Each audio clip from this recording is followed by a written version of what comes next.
Un cadre mouvementé. Ici, à Château-Rouge, dans le 18e arrondissement de Paris, la diaspora africaine représente 80% de la population. Parmi ces Africains, ces jeunes d'origine congolaise, diplômés en gestion, passionnés de la mode, arrivés en France à l'âge de 16 ans, aujourd'hui, il est fier d'être au milieu de sa communauté. Château-Rouge, c'est le lieu où l'Afrique se retrouve. Et là où l'Afrique se retrouve, il y a forcément l'élégance. Et Conivos, en s'installant ici, a fait le bon choix. Parce qu'ici, on trouve les gens qui me ressemblent et qui ressemblent à l'Afrique que j'aime. Situé rue de Panama dans ce quartier africain, son établissement fait preuve d'une élégance hors du commun. La majorité de ses clients viennent principalement de l'Afrique subsaharienne. Plus de 60% sont congolais de Brazzaville et de Kinshasa. Ici, l'observation des règles dans l'habillement détermine la finesse d'une personne élégante. Il y a l'habillement, il y a aussi des codes. Vous savez, il y a des codes, mais ces codes-là, il faut en être du métier, ou bien il faut être, comment on appelle ça, quelqu'un qui aime faire de la recherche pour savoir qu'il y a des codes. Moi, je dis qu'il y a des codes. Il y a des codes, oui. Donc, c'est un art qui s'apprécie, mais qui est codifié aussi. Nous nous sommes rendus dans ce bar parisien. Ici, l'ambiance est festive et saisissante. Chaque soir, une centaine d'habitués restent longtemps discuter et rencontrer du monde. Ils aiment parler des dernières tendances de la mode. D'autres réclament la suprématie dans l'habillement en Afrique, comme ces Congolais. Non, les Congolais savent s'habiller. Nous, on était venus ici en France à cause de ça. Mais la sape, vraiment, c'est beau. On vit par rapport à ça. On aime les habits. Les habits, c'est beau. On connaît les habits. On est des connaisseurs. L'Afrique centrale, quand on parle des habits, c'est les Congolais. Les Congolais de Brazzaville. Ce n'est pas les Aïrois, ce n'est pas les Camerounais, ce n'est pas les Ivoiriens. Mais c'est les Congolais. Les Congolais de Brazzaville. Voilà, c'est ça pour moi la sape. Mais la sape, c'est beau. Nous, on est nés par rapport à nos ancêtres. Nos ancêtres, c'est des sapeurs. Donc, on est toujours dans le même pied de nos ancêtres. On est toujours là.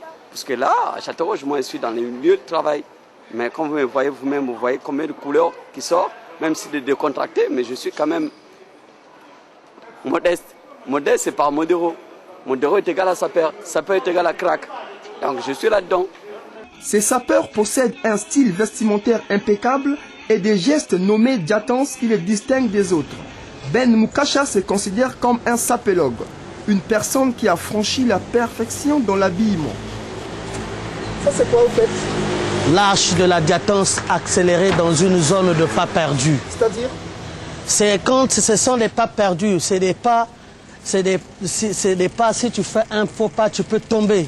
Et donc tu dois contrôler dans cette zone des pas perdus, où vous êtes livré à vous-même. Donc il va falloir marcher dans cette zone pour prouver que vous êtes un sapélogue. Ambiance plutôt calme dans ce restaurant franco-congolais. C'est là que naquit l'idéologie de la sapologie, science qui étudie la sape, savoir s'habiller. Fervent du dandisme français, doctrine de l'élégance et de l'originalité née au 19e siècle, ce jeune Congolais à l'allure précieuse et fashion donne ici les similitudes entre la sapologie et les dandismes. Le dandy de l'époque est le sapeur d'aujourd'hui. Et un sapélogue, c'est le sapeur, c'est devenu très expérimenté qui passe de sapeur à sapélogue. Donc c'est celui qui est à l'ultime perfection. Il doit marier les couleurs dans l'inachevé, dans l'achevé et l'inachevé, strictement respectés. Et donc c'est là où la sape devient de l'art.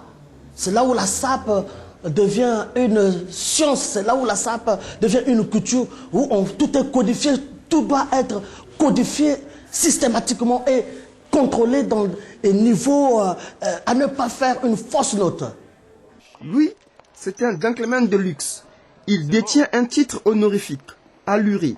Il a deux facettes, celui de la frime et du glamour, ce qui caractérise une personne élégante dans leur entourage.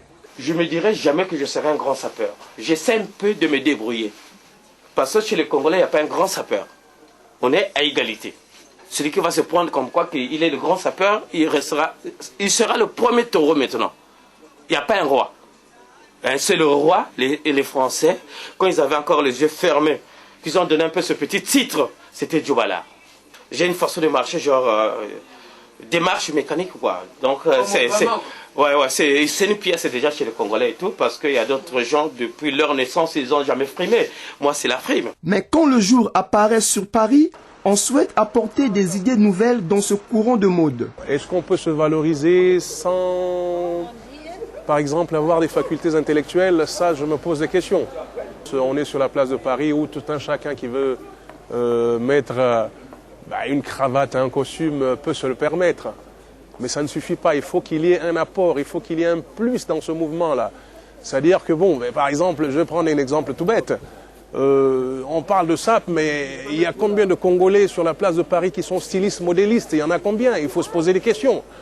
Il y a combien de mannequins sur la place de Paris, Congolais qui défilent, hein? Si on veut prendre une certaine suprématie dans quelque chose, mais il faut qu'il y ait aussi des filières qui fassent, qui prouvent aux autres qu'effectivement ce peuple-là excelle dans l'art de s'habiller. Aujourd'hui, on compte plus de 1500 le nombre d'adeptes de ce mouvement. Dans quelques années, ce mouvement va encore attirer des tas de jeunes Congolais de Brazzaville qui rêvent venir à Paris, vitrine de la mode.